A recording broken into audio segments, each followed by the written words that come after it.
Good morning and welcome to this week's pet pairing. It has been a while. I skipped last week and I'm just going to start doing my makeup because I'm actually a little bit late. I'm going to take the Inglot eyeshadow primer and then we can like chit chat about what's going on. So I posted one video in the meantime which was like my desktop view swatching highlighters type of thing, and I mentioned in that video that I had another biking accident. And for those of you who have not been around for long enough, that's ironic because I had a biking accident actually not, like comparatively speaking, not that long ago. I had an accident in October 2022. Then for about 2 weeks I thought that I had just sprained my ankle and I was happily walking around, and then it turned out that I had broken my 5th metatarsal bone. So that's like the little bone that sticks out on your foot, and I had to be in a cast for a couple of weeks, so it was like a whole thing from a really like small insignificant fall. The fall in 2022 was because I crashed into another biker and the other biker was coming from the wrong direction. I didn't see him on time. We crashed, you know, I fell really stupid and I broke my foot. I'm going to take the MAC Studio Water Weight Foundation. Now the fall from last week though was 120% my own fault.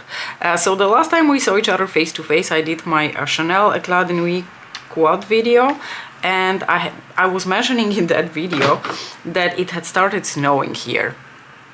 And snowing in the Netherlands usually isn't like a very common event, at least not since I have been living here. I've been living here for almost 18 years now, and I want to say that for the majority of the winters I've spent in this country, we haven't really had much snow. And whenever there is even like the smallest bit of snowfall, the country can't handle it because, you know, over the years they've stopped having snow more and more, and they are just not adjusted to it. Anyway, so we've had the occasional snow over the years, but last week it started snowing kind of like all of a sudden. It was a very gray, rainy winter so far. It wasn't very cold. Like the minimum temperatures were honestly between like 7 and 10 degrees, which for a winter is quite mild. And that's pretty much how winters are always around here. There's one season in the Netherlands and it's rain and more rain, so fall and more fall, with extremely short interruptions of other sorts of seasons. So when it started snowing last week, I immediately knew, oh crap, you know, public transport is going to be all over the place. And most of all, I made the reasonable decision at the time, so last Monday, not to go to work. I thought it's not worth to go out just for a few hours because it was my half a day. Mondays I usually am at work only for half a day. So I thought I would just stay at home. I'll sit it out. But they were predicting, you know, this kind of snowy, icy weather for about a week ahead. And then on Tuesday morning, I just decided to operate. Oh, I'm taking, by the way, my beloved Skin Correct concealer from Dior in the shade 1N. I decided that I'm just going to go to work as usual by bike. And for a like split second, I thought, is it really a good idea to go by bike, you know, because it snowed, maybe there's ice, but I didn't really think about it too deep. And I had also seen a couple of those machines that clean the snow off the like bigger roads and like even the bigger bike roads, so I thought, oh, it's fine, it's probably not that bad. What I failed to take into consideration though is that the snow had come, then it had slightly melted, then over the course of the night it had frozen to like -6, -7, and when I went out there were certain spots on the road that were like a mirror of ice. So not even 3 minutes away from our house, I was going over one of those little bumps. Are they called flying policemen in other languages, or am I making that up? Anyway, like those little bumps that they have on like streets where a lot of kids lived, like in neighborhoods.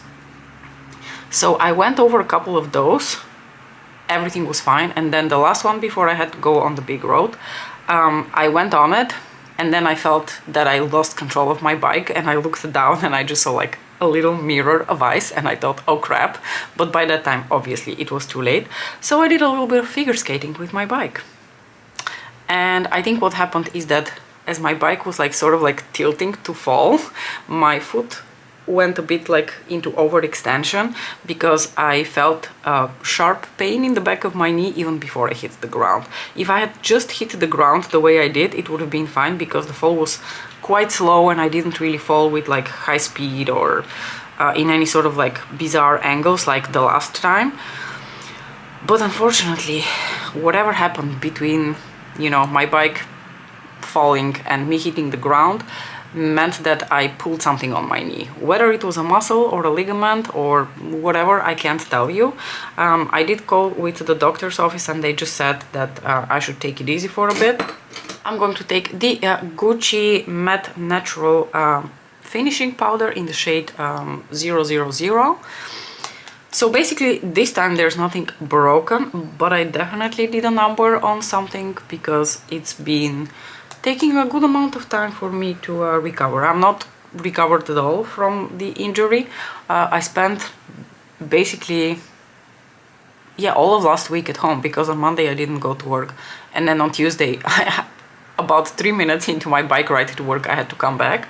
I should probably mention that when I fell, a very nice lady who was passing by with her car saw me, and then she stopped and came to help me to get up and also like lift my bike, like scoop my bike and my bag from the street. I have like a little basket in the front of my bike where I usually put my bag and my badge, so she had to scoop all of those from the street and then put my bike back up so that I can hop back home. And I really hope that this powder and foundation are a good combination, because now I'm starting to doubt whether these two work well together. I have the feeling that maybe the Dior powder would have been better with this foundation, but I haven't really been using this foundation very consistently lately, and I can't decide whether I still like it or not. The MAC Studio Water Weight is basically a very lightweight, very watery, very sheer kind of foundation, so you can essentially sheer it out to almost look like you're wearing a skin tint, or you can build it up a little bit if you need a bit more coverage. I personally like to wear it in a very like sheer coverage type of way. By the way, I'm flinging this around, so I'm just going to do my brows real quick with the Too Faced Laminating Brow Wax. But the last few times I used this foundation, I didn't quite like how it wore on my skin. I didn't even like how it went on my skin because it was gathering in all of my pores. I don't see that happening too bad right now, although it is happening a little bit, so I don't really know what's going on. Maybe I'm just not getting along with this foundation anymore, which would be a bummer because it was one of my favorites. When I bought it, I was so happy that I had found a dupe for the Estee Lauder, the discontinued Estee Lauder Double Wear Nude Foundation, which was again this like very lightweight, hydrating type of texture. Anyway, so I spent most of my time last week on the couch, because so the first evening I had quite a significant amount of swelling on my knee, but luckily I went to bed and a few hours into the night the swelling had already gone down and I haven't had swelling after that. It's just a lot of, I think, sore muscles. Okay, for bronzer I'm just going to stick with Pat McGrath and I'm going to take Nude Honey. You know, if you've done like 100 squats without any sort of like initial prep, like if you haven't done any sports and all of a sudden you decided to do 100 squats, that's a little bit how all the muscles on my left leg are feeling. Like they've been pulled and, you know, made to exercise way beyond their capacities. So I took it really easy last week. I had to take it easy because I also felt like physically very exhausted. I think most of the day after the fall I spent on the couch downstairs taking naps every 2 hours. It was very much needed. So I took it really easy. I did the smart thing. I took it really easy, and luckily I still have the crutches from the time that I broke my foot. So my friend who I borrowed the crutches from just said, leave them at your house because you have an attic and they won't be in your way. She has a very small apartment. So I thought, okay, you know, let's keep the crutches. Luckily I kept the crutches because they were very helpful last week, so that I can, you know, move around the house without really putting too much weight on my leg. But also the recommendation from the doctor is not that I take it so extremely easy that I don't walk at all anymore, because then all the muscles get very like stiff and painful when you start to walk. So I've been trying to alternate between some like healthy amount of walking and laying on the couch. I am actually going to take Nymphet from the Starstruck Splendour palette, because we're going to use the Starstruck Splendour in a bit anyway, so I might as well, and I really like Nymphet. It's one of my new favorite discoveries from last year, this blush color, which I never thought would suit me, but I actually think suits me really, really well. Anyway, and then this week I sort of decided that I'm done having a knee injury and I want to go back to work. And I think Monday, when it's again my half day, things went really well because again I was only at work for like a few hours, so I balanced really well between, you know, being up on my feet and resting on the couch at home. But unfortunately yesterday I stayed at work the whole day and I did a significant amount of walking, and I paid for that last night because last night I feel like I was in quite a bit of pain again, and I was exhausted. I don't know whether you can also hear from my voice, I'm still really exhausted. So if I'm sounding a little bit minor, that's the reason. I'm just really tired. Anywho, that was the story of my second biking fall stunt. I'm going to take the Rev de Camellia from Chanel to highlight.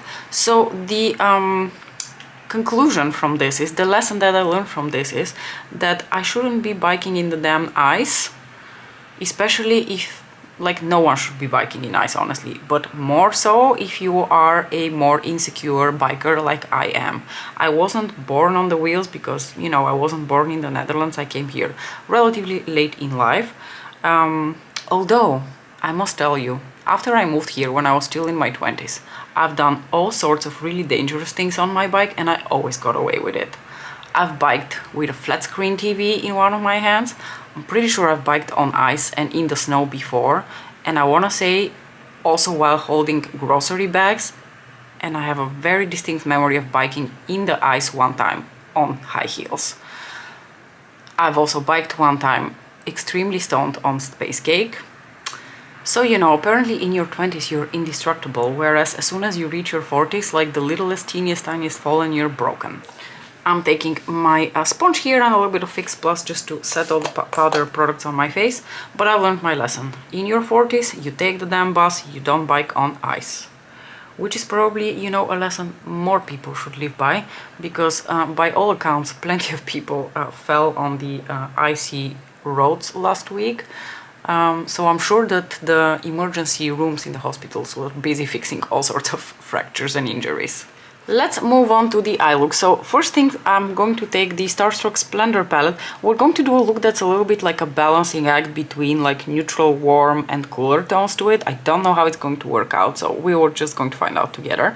But for starters, I'm just going to take this eyeshadow here, one of the lighter, you know, pinkish, nudish mattes in the Starstruck Splendour palette, and put that through my crease. For whatever reason, I'm hearing very split opinions on this palette. Some people say that the formulas in here are not up to par for Pat McGrath. But if I'm being honest, while I understand that the texture feels a little bit different, like these mattes feel quite much drier compared to a lot of her other mattes, they still perform really well. They blend out beautifully. Like, you see this eyeshadow blended out just fine, so I'm not really sure where all of this, you know, hate is coming from. I think as soon as people hear that an eyeshadow has been made in the US and not in Italy, they immediately think that it's of subpar quality, which is a statement that I never fully agreed with, to be honest with you. I also think it is very strange that the deeper version of this palette, the Jeweled Temptation, sold out really quickly, and all of a sudden, miraculously, a few of the shades from that palette came back in the form of that Valentine's Day quad. Next, I'm going to take the darkest cooler tone brown in the Moonlit Seduction palette. It's going to be a bit of a weird combination because this one pulls actually quite pinkish, but let's hope that it will be fine. This is just to you know, intensify a bit the lashes here and give a bit of definition. My conspiracy theory is that after the Valentine's Day collection is gone and done, well, gone and done, I don't think it will be gone, but after it has gone on sale, miraculously the Jeweled Temptation will come back as well, and it will probably be on sale. That's a little bit my expectation. It would be really awful if that happens, because it would confirm my sneaking suspicion of them playing a real number on us. But you know, that's just at this point a very wild speculation, and hopefully it's not true. Hopefully that Jeweled Temptation palette was actually just that popular and that's why it sold out and it's not going to come back. But I can assure you that Valentine's Day collection is going to be on sale probably by the end of February, if not even earlier. Alright, next I'm going to take a little bit of the NYX glitter glue, and I'm just going to smoosh it like this on the back of my hand and apply a very thin layer in the inner corner and on the moving lid where I want to apply the metallic shade. Did anyone get something from that Valentine's Day collection? I have seen some pictures of the two lipsticks, because like I mentioned, the two lipsticks were probably the thing that I would be the most tempted to buy myself. The lighter shade, the peach one, really looks way too nude and way too light for my taste, so I can forgo that one. By the way, now I'm going to go into this beautiful metallic shade over here from the Starstruck Splendour palette, which is not too warm, but it's definitely also not a cooler sort of neutral. It's a pretty shade and I haven't really had the opportunity to wear it much, so I'm actually very excited to wear it today. So I think eventually when stuff goes on sale, I'm probably going to buy the deeper shade of the lipstick, because that still looks very pretty to me. It's a beautiful, like, deeper terracotta shade, and I am sure that I'm going to like it. And I think for a lot of other people, the lipsticks were a very tempting part of the release. I literally haven't heard of a single person who's going to buy the eyeshadows. So I'm very curious how that quad was selling, because it's already been on sale for like almost a week. I don't think it has sold out, even though according to Pat's Instagram representatives, it featured some of the most coveted shades from last year's holiday collection. I would really like to know what they're basing this on, like what kind of research have they done to make a statement like that. Okay, I'm going to take the Moonlit Seduction palette again, and I'm going to take this beautiful lavender topper shade here, and I'm going to put that in my inner corners, because I think it would match my sweater really nicely, and it would make for a very nice contrast between the neutralish type shade which is on my lids and the cooler tones that are in this shadow. It makes a beautiful inner corner highlight. I don't know if you guys saw the statement from the brand that the reason they are releasing these particular shades again is because they were very popular last year, and they were very popular from her Jeweled Temptation palette. That's pretty. Now I'm thinking about some sort of a toppery moment, and I am thinking a little bit about taking this shade here from the Starstruck Splendour palette. This is the shade Opalescent something. Opalescent Moonstone, and applying a little bit of that over top of that neutral, just to give it, you know, that interesting duochrome effect and a bit of that iciness to match the sweater and the inner corner highlight. Well, that's nice. It adds just a little bit of, you know, something to the look, because it's you can apply this shade quite sheerly, so it doesn't have to necessarily take over the look. It just creates very interesting effects, and it creates very interesting effects depending on what kind of shadows you put it over. I really like this Opalescent Moonstone shade. I'm very surprised that according to the website, and you know, the fact that Starstruck Splendour is still not sold out and is in fact on sale, that this palette was not very popular. For my lower lashes, I'm going to apply a little bit of the dark brown again, and maybe mix in a little bit of the lighter shade that I had earlier from Starstruck Splendour. But if it really is the case that Jewel Temptation sold out the way it did and Starstruck Splendour did not, then, my friends, I think we really need to accept that when it comes to the larger population out there, boring shades are just more popular and they sell better, because Jewel Temptation, well, very pretty, is full of the types of shades that we have seen over and over from Pat before, like purples, golds, pinks, that kind of thing, like just like the warmer jewel tone type shades. We have seen those from Pat so often. However, if it truly is the case that that palette did sell out the way it did sell out, then I'm afraid that our opinions here count for nothing, because my prediction would have been that Starstruck Splendour is the more interesting one of the two palettes and it would have sold out. And as stated before, it's still around and it's even on sale, so.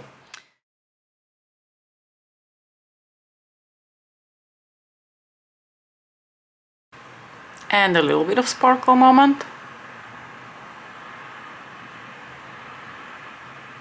I'd already switched off the camera, so unfortunately it's not in the footage, but I decided to add like a little pop of lavender purple also in my waterline. So I'm wearing this Kiko eyeshadow stick, like long discontinued eyeshadow stick in the number 42, which is a beautiful color that I think matches my sweater and, you know, the rest of the lavendery vibes on my eyes really well.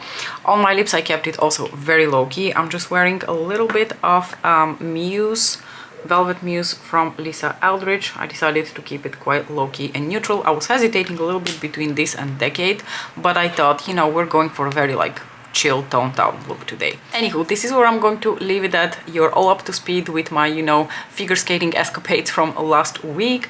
I hope that you enjoyed this look. It was a little bit of a low-key look, nothing really too special, but to be honest with you, like I said, I'm really tired, so I'm also not at my most, you know, creative and inspired when I feel this tired. So I just wanted to basically come back on camera, talk a little bit to you, because I've really missed filming videos and I've really missed my pet pairing series. I always miss it when I skip a week.